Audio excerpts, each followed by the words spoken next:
Так же, как люди, делами умаянно, к вечеру я устаю. С грустью смотрю я в окошко трамвайное, думаю дому свою.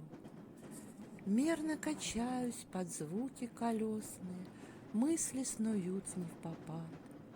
Дымкой подернутый, близко далекий, грезится Аллах-Абад. Все тот же вопрос через мысли олова: кто я? Зачем здесь я? Звук тормозов проясняет мне голову. Ой, остановка ж моя.